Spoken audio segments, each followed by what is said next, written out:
Yes, Roots and Wings, Sheila's fifth solo album for Indie Pop Records, and it was released in 1989. We recorded it at 10cc's Strawberry Studios near Manchester. Well, we'd sold our 8-track setup after releasing Nada Brahma, and it does sound like a departure from the 1984 to 1985 albums, the first four that Sheila recorded on Indie Pop.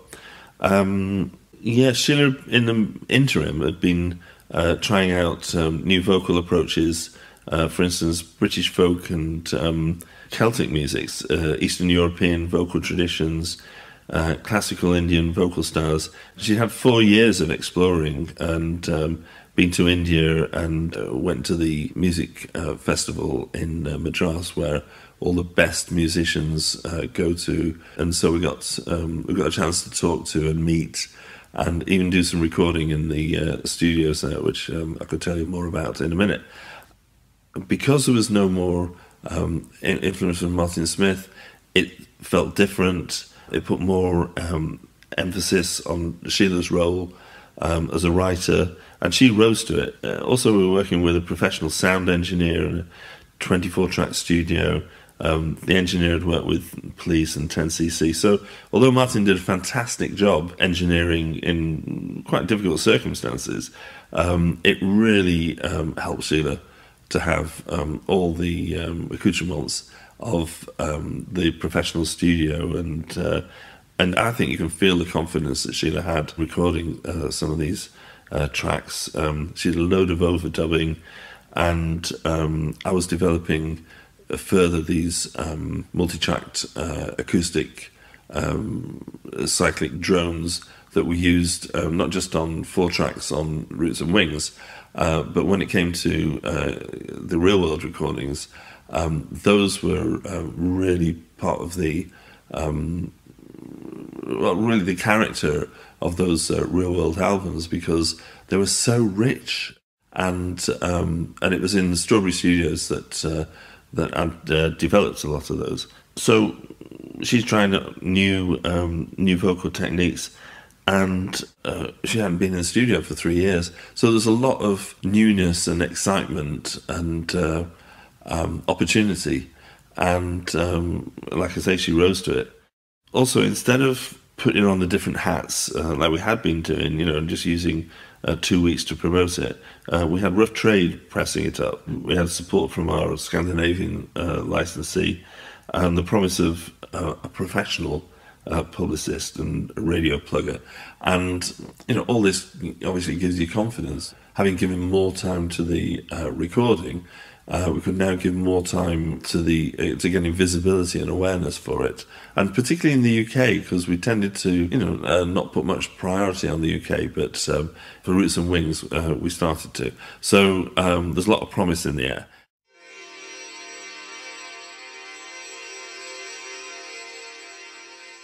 When we were in India, Sheila had spent time with drummers from the North and South traditions, the tabla, for instance, and in the South Indian mridangam, it's a 2-handed drum. And if you want to learn these instruments, you speak the sounds first before you play them with your hands. And the voice is supreme in India. Everything starts there.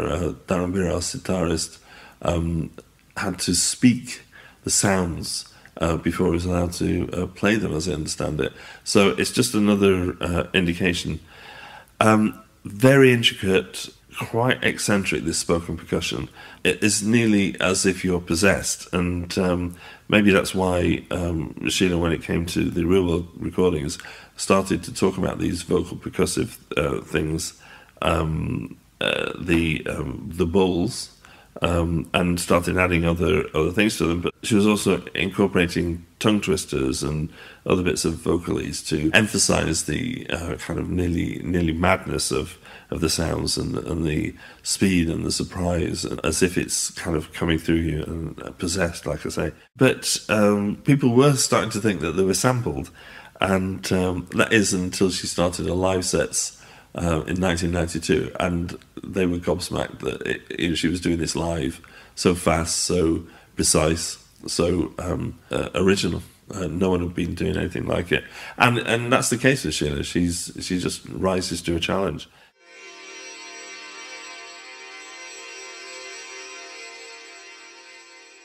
We've got the media promoter working on Roots and Wings. Sheila started to get some good reviews, and she was getting from those interviews in the rock press, and the radio play was starting to build. Which, you need the play on radio for when you're doing edgy music. So, you can get all the reviews you like, but people need to hear it. And so we've made a video of Lament of McCrimon. Sheila had heard the Scottish lament and wanted to put her Eastern lyricless expression vocals to represent the banshee that's mentioned in the lament. And it was filmed just before the spring, and it was cold and foreboding, and it gave the video a great look with its moodiness and the banshee dressed in deathly white, and Sheila wading into the lake to die, of course, freezing. So it was all building up very well, sales-wise, airplay, press. And then our UK distributor went bankrupt, and shortly after, our main American distributor did the same. So by this stage, Sheila had learnt about the machinations of the music business, whatever I could pass on to her. And so not long after Roots and Wings, which obviously collapsed, she decided to form Moonsong, her own publishing and production company. And she never had a manager, not even in Monsoon days. And for her early solo voice and drone albums with Peter Gabriel's Real World label, and also for the live tours, she'd do all the business and negotiate on her own behalf at these business meetings. And it often worked to her advantage, because people would underestimate her at their peril. Sheila was tough when she needed to be with the business and legal people, and there'll be many a time when I was amazed at how maybe she'd gone on stage, lost in her music, drawing on all the spiritual aspects of music, and she'd come off stage and there'd be a problem, and she'd go into it was like a whole body change. She went into that tough business, different side of her brain, and it's as if it wasn't the same person.